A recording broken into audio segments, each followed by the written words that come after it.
Subscribe करा मनीज recipe या cooking चॅनलला आणि बेलच्या चिन्हाला प्रेस करा. याने तुम्हाला माझ्या नवीन नवीन रेसिपीचं नोटिफिकेशन मिळेल आणि तुम्ही माझी आठवड्याची नवीन एकही रेसिपी मिस नाही करणार. तर आज मी इथे तुम्हाला व्हेज मंचाव सूप घरच्या घरी आहे त्या भाज्यांमध्ये कसं बनवायचं ते दाखवणार आहे. रेसिपी बऱ्याच जणांनी अशी टाकलेली आहे, पण एकदम सोप्या आणि सरळ पद्धतीने दाखवलेली आहे आणि थंडी चालू आहे त्यामुळे मी ही रेसिपी दाखवते आहे. गरम गरम थंडीमध्ये हे सूप तुम्ही करून पिऊ शकता, कारण यामध्ये भरपूर प्रमाणात अद्रक लसूणचा वापर केलेला असतो आणि गरम पण हे सूप असते. तर रेसिपी आपण चालू करूया. त्यासाठी काय काय साहित्य लागते ते इथे बघून घेऊया. पहिले तुमच्यामध्ये घरामध्ये ज्या भाज्या अवेलेबल असतील त्या भाज्या तुम्ही घ्यायच्या आहे. इथे मी बारीक चिरलेला पत्तागोबी एकदम बारीक चिरून घेतलेला आहे, बारीक चिरलेले बीन्स घेतलेले आहे, गाजर घेतलेले आहे, कांदा घेतलेला आहे चिरलेला बारीक, अद्रक खिसून घेतलेला आहे, मुद्दामून तुकडेने ठेवलेले आहे आणि लसणाचे तुकडे केलेले आहे. सोबतच 2 हिरव्या मिरच्या इथे बारीक चिरून ठेवलेल्या आहेत तुकडे करून आणि कोथिंबीर इथे घेतलेली आहे. त्याचबरोबर चवीपुरतं मीठ घेतलेलं आहे इथे आणि कॉर्नफ्लॉवरची स्लरी आपल्याला याच्या सूपला घट्टपण येण्यासाठी करून टाकायची आहे. त्यानंतर व्हिनेगर घेतलेला आहे, सोया सॉस घेतलेला आहे, डार्क सोया सॉस घेतला आहे आणि रेड चिली सॉस घेतलेला आहे. तर सूप बनवायला आपण चालू करूया आता. त्यासाठी इथे पॅन गरम करत ठेवलेला आहे. त्यामध्ये 1 चमचा तेल घालते, जास्त तेल लागत नाही या सूपला, एकदम कमी प्रमाणात तेल इथे लागतं. त्यानंतर तेल गरम झाल्यावर त्यामध्ये लसूणचे तुकडे घातलेले आहे भरपूर, त्याचबरोबर खिसलेली अद्रक घातलेली आहे आणि त्यानंतर बारीक चिरलेला कांदा घातलेला आहे, हिरवी मिरची घातलेली आहे.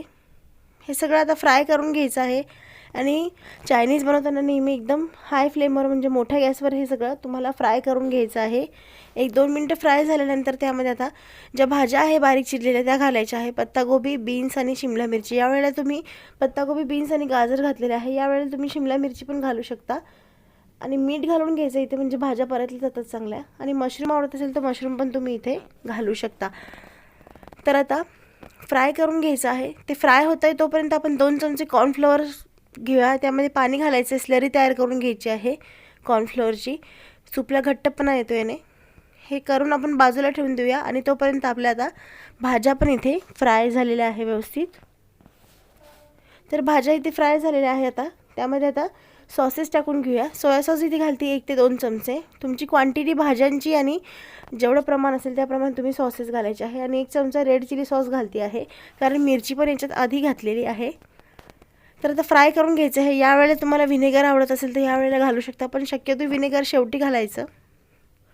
तर आता हे फ्राय करून झाल्यानंतर त्यामध्ये 3-4 कप पाणी घालायचं आहे, जेवढी तुमची भाज्यांची क्वांटिटी असेल. नाही तर जास्त भाज्या आणि पाणी कमी असं व्हायला नको, त्या अंदाजाने तुम्ही इथे पाणी घालायचं आहे. 3-4 कप पाणी इथे घालून घेतलेलं आहे. याला आता उकळी फोडून घ्यायची आहे चांगली पाण्याला आणि त्यामध्ये बारीक चिरलेली कोथिंबीर घालायची आहे. यावेळेला कांद्याची पात पण तुम्ही इथे वापरू शकता. माझ्याकडे ज्या भाज्या अवेलेबल होत्या त्या मी इथे वापरल्या आहे. कांद्याची पात पण यामध्ये वापरली जाते. आणि आता उकळी फुटल्यानंतर याच्यात मी 1 झाकण इथे व्हिनेगर घालून घेते आहे किंवा 1 चमचा व्हिनेगर इथे घालून घेते आहे. आणि जी कॉर्नफ्लॉवरची स्लरी आपण पाणी तयार करून ठेवलं होतं कॉर्नफ्लॉवरचं, ते याच्यात घालायचं आहे. आणि कॉर्नफ्लॉवर शिजेपर्यंत त्याला 2 ते 3 मिनटं फक्त परत हाय फ्लेमवर मोठ्या गॅसवर उकळी इथे फोडून घ्यायची आहे. उकळी चांगली फुटलेली आहे आता याला. तर यामध्ये आता थोडेसे नूडल्स आहे माझ्याकडे तळलेले. हे नूडल्स तुम्ही घरचे बनवू शकता किंवा बाहेरून पण विकत मिळतात, बाहेरचे पण आणू शकता. ऑप्शनल आहे तुमच्यासाठी घरून किंवा बाहेरून. घरी बनवणं पण हे सोपं आहे नूडल्स खूप. तर आता नूडल्स थोडेसे टाकते मी याच्यात आणि याला उकळून घेणार आहे 1-2 मिनटं. सूप आता गरमागरम थंडी चालू आहे आणि सूप इथं घट्टपणा भरपूर आलेला आहे सूपला, तुम्हाला दिसत असेल. कलर टेक्स्चर सगळं हॉटेलसारखंच आलेलं आहे, सेम तसंच टेस्ट झालेली आहे, त्यापेक्षा पण छान टेस्ट झालेली आहे याची. आणि गरम गरम तुम्ही हे सूप आता सर्व करायचं आहे. त्यानंतर सर्व केल्यानंतर वरतून तुम्हाला आवडत असेल तर कांद्याची पात पण तुम्ही इथे घालून घेऊ शकता वरतून, अजून आवडत असेल तर.